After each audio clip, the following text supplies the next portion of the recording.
Welcome to Batman, right here at Comicstorian. My name is Benny and I'll be your narrator. Today we're going to be beginning our story with Batman issue number 86, the first issue after Tom King's run. So we're going to still be feeling some of the effects of what happened in the City of Bane, including the death of Alfred Pennyworth. This is the pre-work into the Designer, which is a brand new villain, and the Joker War, which is coming soon.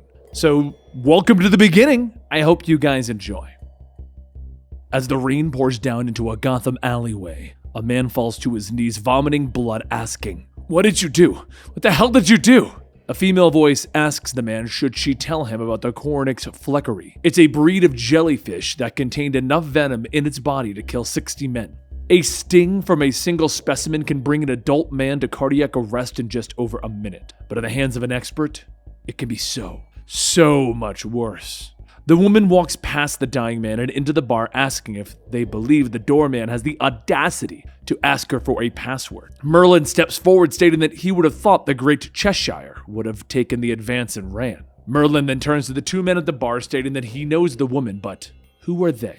A man with an American flag bandana over his face says that his name is the Gunsmith, and the one peeling the apple is Mr. Teeth. Merlin asks why do they call him that, and Mr. Teeth turns around, showing his stapled lips and grunts. Cheshire says that that's delightful. Where's the boss? And another man walks in, stating that he was busy cleaning up her mess. Now everyone quiet down and listen. This is Gotham. What happens next is going to happen fast. Meanwhile, elsewhere, Batman goes out on patrol to try and find a lead on something the Bat computer flagged. There was an alert on the dark web hubs used by assassin guilds, a warning that described a hurricane coming to Gotham in a few days' time. Once translated, it described a major hit being performed by high-end costumed contractors. The post itself was quickly deleted, but it was up long enough to let people know to steer clear of the city. But those that responded have gathered here, each extraordinarily dangerous and expensive. It wouldn't take long to defeat each of them, but the man brought in to run the show, well, that's Deathstroke. His presence in Gotham is worrisome. Deathstroke is discerning, deliberate. Money alone wouldn't bring him back to Gotham. And soon the grappling hook pierces the walls of the hideout. Deathstroke's body is already in motion, his mind calculating where to strike. And within 1.7 seconds, the line wraps around Deathstroke, ripping him out of the building. He laughs, telling him, "Sure took you long enough. I won't be able to catch the others tonight, you thought. But I already have." That hook also deployed a series of marble-sized projectors called Shadowcaster, one trained on each target. It projects a shadow in the shape of Batman. They think that they're leading him, while they're corralling into a trap. As Batman jumps down, Deathstroke charges into fight, telling him, "People have been talking. They say Batman's gone mad, that you've become unhinged." A palm hit to the chin stuns Batman, and as his head whips back, he tells him, "I know people are talking. Now shut up and fight." Over in Tri-Corner Yards, a man makes his way into a server room, stating that he can do this. He can do this. Everything will be... But just then a whip cracks as it wraps around the man's neck, pulling him to the ground, causing him to release his grip on a small device. Catwoman catches it, stating that he might have pulled it off. You know, if he didn't look so nervous at the party. Now what is this? The man shudders, stating that it's designs. It's plans for the city. New plans to replace Wayne's. You can't let it happen. You can't. And soon the man's eyes begin to bleed and they begin to boil over. A green gas is released from his body and a voice calls out, "Testing, testing, 1, 2. Catwoman asks, "Hello?" And the voice says, I can see you oh so clearly. And that's one bad kitty cat." Catwoman asks, "Who is he?" And the voice says, "You shouldn't pretend not to remember. It always started with the 5 killers coming to town. That was always step 1, the first part of the perfect crime.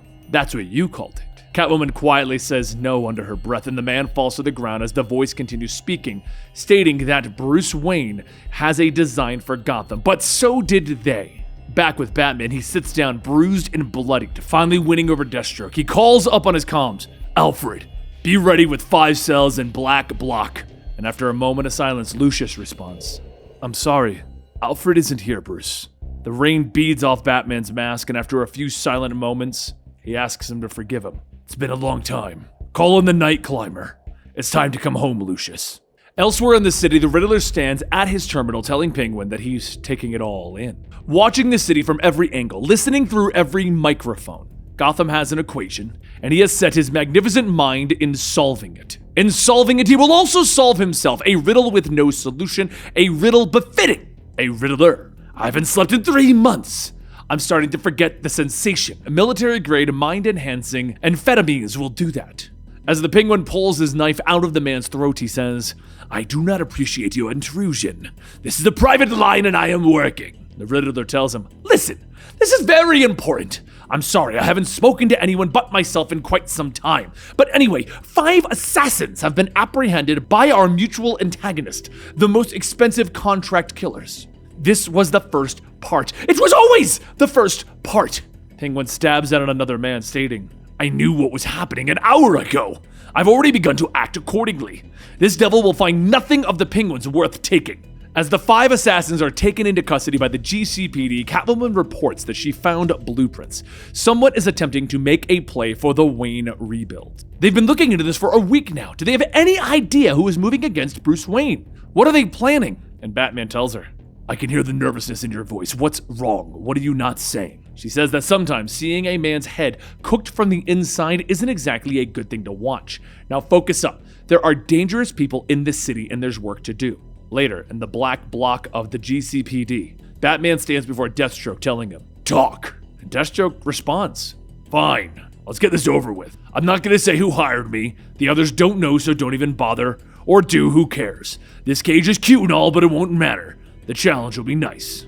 Deathstroke then smiles, telling him, the clock is ticking. I need to make my first kill by daybreak and break out of this ridiculous prison. Wish me luck. Batman turns to leave, but then he stops, looking over at Cheshire's cell, telling Bullock, open it. Bullock tells him that he can't do that. Cheshire's nails, her hair, her clothes, her damn perfume, it's all poison. She's in full quarantine until we get a toxicologist in here. Batman shouts, that's what they're counting on. Open it! The cell door hisses open and as Batman reaches in, he wipes off some of Cheshire's makeup. He runs his fingers through it, stating, this is clay. This isn't Cheshire. Put out an all-points bulletin for Jade Nugent, the assassin known as Cheshire. Deathstroke begins to laugh, telling him, I told you before, it's gonna be a good game, Batman. It's gonna be exciting to see you lose. Batman rushes out of the jail cell, telling Lucius to find her, and Lucius quickly pulls up the city camera feeds, spotting Cheshire escaping through the back alleys. As Batman gets closer in the night climber, he ejects himself to give chase, riding a board. Once he hits the ground, he activates the controls, closely following behind her, and as she notices him, she jumps off her motorcycle, landing in Batman's chest. She holds her hands around his head and shocks him, telling him that his heart should stop any second now if he has any last words. And Batman smirks. You should brace yourself. As Cheshire looks back, she slams into a speeding truck while Batman moves underneath, avoiding being hurt. As the truck stops, Batman gets up and Cheshire asks, how did you not? Batman tells her, membrane in my suit. It coated and sealed the poisons in your nails when you broke the fibers. She begins laughing, telling him, you are very clever. But it doesn't matter. The point wasn't the kill. I just had to keep you busy. We're playing a game tonight, but you won't find out about it until it's all over. You haven't even realized all of the players yet. Back over at the GCPD, Bullock has the officers decontaminate the fake Cheshire cell, then the killers begin to make their move. Deathstroke and the others quickly disarm the officers, and Deathstroke says, we just have to wait a few more seconds and these doors will open. And that's when a voice comes over the intercom stating, I'm afraid that that's not going to happen. You and your employer have stolen my plans. Nobody steals from the Penguin. Meanwhile, over at the Gotham City Cemetery, Catwoman digs up a grave, shouting, pick up, damn it! Riddler answers the phone stating that they haven't used this frequency in years. Kinda bring back memories. Haven't used it since Batman compromised it. She throws another shovel load of dirt over her shoulder, telling him that she isn't with the Bat. Just her. And Riddler asks, what do you want? Catwoman sits back, telling him that she needs to know. Is it the real deal or some kind of a trick? Because this was supposed to be over. They took care of this problem years ago. They buried it out here in Potter's Field. Riddler says that the Penguin is already ahead of the situation. He's taking care of it as they speak. Catwoman then says that she doesn't care what the Penguin thinks. What does he think? Riddler tells her that he thinks that they weren't alone when the designer approached them about committing the perfect crime. There was a fourth conspirator, one who usually has a few cards up his sleeve. Riddle me this. Do you or your boyfriend know where the Joker is? Catwoman pulls open the coffin lid and sees a decomposing Joker, stating, "She does now." But as she takes a closer look, she says that it can't be him, not the real him at least.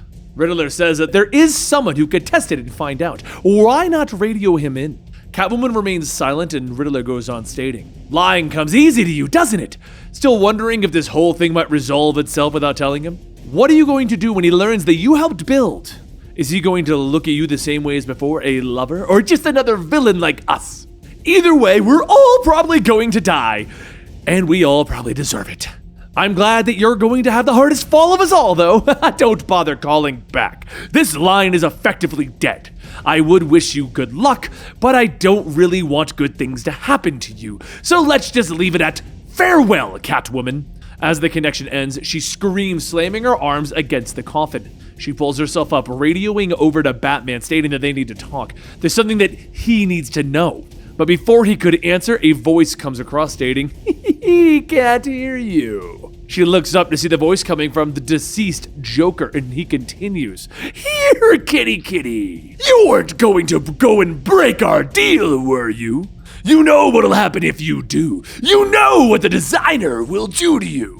As Catwoman looks back, she sees several men with shovels surrounding her, and as one swings, it cracks her in the side of the head. Dirt is thrown down into the grave, and the voice inside the Joker says, "Your death will be pretty boring. It was a good rest while it lasted, though. But someone like me misses the thrill of the chase. You took me down before I could set my master plan in motion.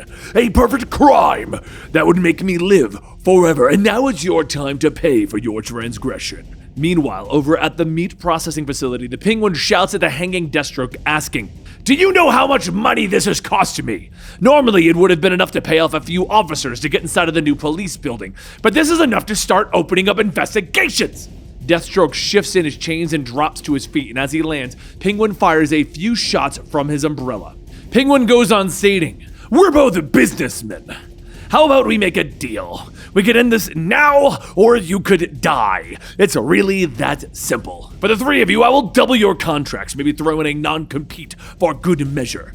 But for you, what would the price be?" Deathstroke scoffs, telling him, "You can't afford it." And he grabs one of the chains, whipping it around, knocking out one of the guards. Mr. Teeth and Gunsmith then go drop the guard, and suddenly everyone hears the sound of a speeding car. A second later, Batman comes crashing through as Mr. Teeth lunges, cutting into Batman's shoulder. He takes the hit, grabbing Mr. Teeth by the head, slamming him down onto his knee and breaking his teeth. Gunsmith then opens fire with an umbrella rifle, but Batman turns back, grabbing the gun, bashing the butt end of it into the gunsmith's face. Deathstroke then grabs Penguin, holding a knife to his throat, telling him, "That is enough. One more move and the Birdman dies. Someone check the car." Merlin gets up, pulling Cheshire out, telling her that he's got her. And Batman then asks, "What is the point of all of this?" And the Penguin struggles, stating, "You wouldn't dare." Deathstroke pulls out his knife, slicing into the Penguin's throat, and releases the body. As the Penguin falls, Deathstroke says, "He'll die unless he gets to the hospital. No cops, no Robins, no Catwoman. You're all alone, Batman, and you won't let him die. Now, we can go after our targets." Batman runs over to apply pressure to the Penguin's neck, but the Penguin gurgles, telling him, "There are 4 of them. Me, Riddler, Joker, and Catwoman. The underworld united. We did this years ago. It's a shell game, all to beat you, Batman. The designer is real. He is in Gotham City and he has one true target, Bruce Wayne." And back at Potter's Field, the voice in the Joker tells Catwoman, "Give up. You know how this will end." Catwoman claws her way out of the grave, and one of the men surrounding her tells her, "It's no use running, you dug your own." But before he could finish, he is struck in the side of the head by a large red and black mallet. Catwoman's eyes widen, asking, "What the hell are you doing here?" And Harley Quinn says, she doesn't even want to know how deep this goes. It's enough to drive her nuts! And there you have it, Batman 86, 87, and 88. Now, I hope you guys are enjoying this. We're going to be doing Batman on a weekly basis again. We're trying to spread things out a little bit because of the quarantine and there being no comic books at all. So we're going to do this probably every Tuesday or Wednesday. You'll get a Batman story until we wrap up on the Joker War Prelude. Hope you guys are excited. I know I am. And I'll catch you next time right here at Comicstorian.